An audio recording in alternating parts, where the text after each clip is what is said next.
See if I can try and do it like I used to, because I can see that there's a bone here and a bone here.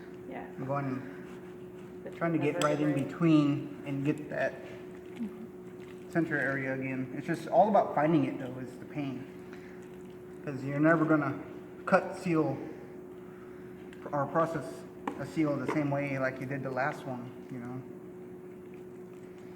It's just all about finding that joint.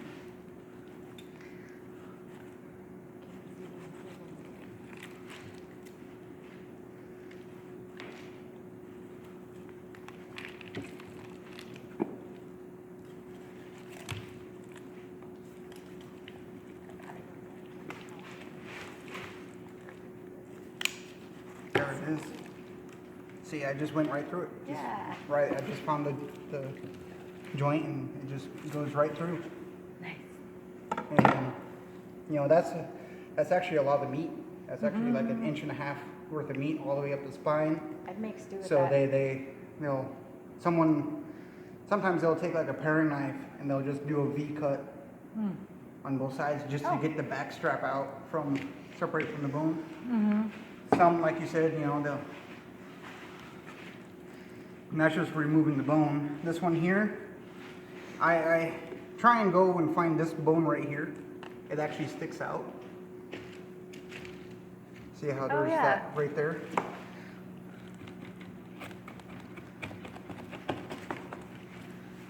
Go from that. So you cut through that bone? Then it's just getting it separated.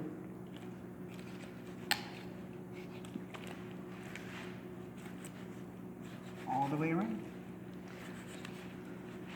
And this is as far as I get it. I don't debone anything. I just butcher them. Yeah. This is as far as I've ever gotten so far in my age, because you know, and it's really butchered, and I do apologize. But that would be like the first roast, and then you have your rump roast already. Oh. So it goes rump roast, back, spine, and 2 ribs, neck, and then the head. You know, and that is meat at least for a month or so, really, for any individual person. And then now I get started on the hide. Do we need to do another rinse of it? I kind of want to clean up a little, try and, Yeah. 5 minutes before class. That works out. No, 2:30 is when the younger kids come. Oh, 2:30, okay, Yes, so about a half hour? Yeah. That gives me a half hour to set up the frame. We'll record that one, because it is a little bit boring, because I'm just repeating the same thing over and over again. Yeah, stringing The it up. first one, of course, I use to get started. I do the 4 points. So what I'll do is I'll do 1 hole at the top of the lowest point of the neck, because it has that, what I call the smile, as you lift it up. And then I'll do 1 on the bottom, and then 2 on each, or 1 on each side. And then I start weaving it through.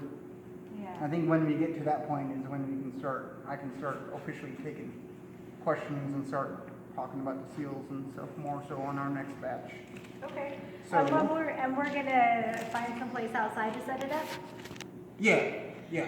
Okay. And so we can walk around to see where it might be good. We can do it in back there. We can do it probably around the side here, but I mean, we'll just look around and see where you think is good. Yep. And then we'll just have the kids wear their coats to come out. Yeah, and and I just want to just say, it's like, normally I'm out there in 20-degree weather, 10-degree weather sometimes, and I'm out there all day.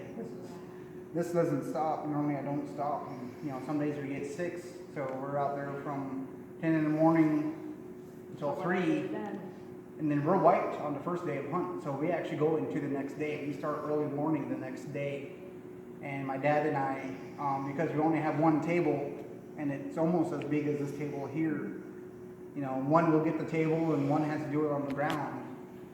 And that's why I'm geared up to as I would normally. So actually I'm overheating right now. Yeah, with that heater right behind you too. Yeah. You know, and I've heard of, I've never tried it myself, but you know, steel flipper and all that, it's all good. You know, this is all, Yeah, that's okay. it's all edible. Yeah, for sure. So did you want to take, I have Ziploc bags if you want to take the rump roast, or if there's, so that you guys can take some meat with you, we can put some in some Ziploc bags to make sure you guys get some meat to take home with you. Because you should take some meat home. We could take something small, try it out. Can take something small. I could always, you know, and then I found out officially too, just so then it's, you know, it's documented as well, is that IGA takes game. Like they'll process it for They'll you? process, yeah, they'll make sausage and jerky and stuff out of it for you. Oh, like Jerry's does down in Juneau. Oh, wow. So we, I had you no know, idea. there's, That's awesome. I didn't find out Old Roots either might as until, well, but I'm not sure. I think Old Roots might as well, but I'm To not me, sure. yeah. until I found out through my boss's dad, because last winter we got some and gave some to him, and then I saw him again the next day, and he gave it to the meat department. A little bit of paperwork of such, and you know, you got to tell them what you want, you know, how many pounds it is, Yeah. and such. But they do it by the pound, Uh-huh. and I think it's you know, it's going to be not like something like this. You know, it's maybe 40, 50 bucks. You know, it's not expensive. Yeah. I found out it's actually by per pound, it's really cheap. And that's just like if you didn't want to do it yourself. There's a lot of people who are DIYers who DIY being do it yourself, who will make it into sausage, debone it, chunk it up. My dad used to do it. We would jar it, and you know, the jarred seal is what we use for our sweet sour. Yeah, nice. So much information on this. I could come here for a whole month and not even go through all the information that I know. This is just processing, and this is just the start. Yeah, that was great. So, We're very happy and grateful, for sure. Okay, so we'll, we we'll get you can Ziploc start bag. getting Ziploc bags, bag it up how you guys want. What we'll do is we'll go ahead and put this in the pan, and then, we'll just make sure it stays cold, and then we'll get everything cleaned up. Yeah, And- because I got I'll that. need to cut up some of the